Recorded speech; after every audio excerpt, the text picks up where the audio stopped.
আজ আপনাদের এমন একটি কারখানার গল্প শোনাবো যা শুনে অনেকেই অবাক হয়ে যাবেন। চীনের কিছু বড় শহরে প্রতিদিন হাজার হাজার টন খাবার নষ্ট হয়। বেকারি, সুপারমার্কেট আর রেস্টুরেন্ট থেকে মেয়াদোত্তীর্ণ রুটি, কেক, বিস্কুট আর অন্যান্য খাবার ফেলে দেওয়া হয়। সাধারণত এসব খাবার ডাস্টবিনে চলে যায়, কিন্তু চীনের কিছু কোম্পানি এই আবর্জনাকেই বানিয়ে ফেলেছে কোটি টাকার ব্যবসা। প্রথমে বিভিন্ন বেকারি ও দোকান থেকে মেয়াদোত্তীর্ণ বা বিক্রি না হওয়া খাবার সংগ্রহ করা হয়। এরপর বিশাল কারখানায় নিয়ে আসা হয় এসব খাবার।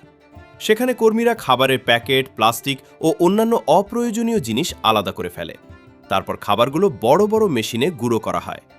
এই গুঁড়োর সঙ্গে ভুট্টা, সয়াবিন ও অন্যান্য পুষ্টিকর উপাদান মিশিয়ে তৈরি করা হয় পশুখাদ্য। সবচেয়ে মজার বিষয় হলো, যেসব খাবার মানুষের জন্য আর উপযোগী নয় সেগুলো ঠিকমতো প্রক্রিয়াজাত করার পর গরু, ছাগল, হাঁস, মুরগি এমনকি মাছের খাদ্য হিসেবেও ব্যবহার করা যায়। এর ফলে একদিকে যেমন খাবারের অপচয় কমে, অন্যদিকে ডাস্টবিনে যাওয়া বর্জ্য অনেক কমে যায়। পরিবেশ দূষণও হ্রাস পায়।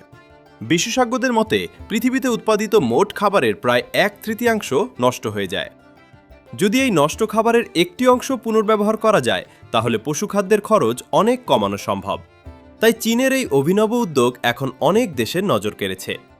যেসব খাবার একসময় আবর্জনা হিসেবে ফেলে দেওয়া হতো, সেগুলোই এখন পরিণত হচ্ছে মূল্যবান পশুখাদ্যে।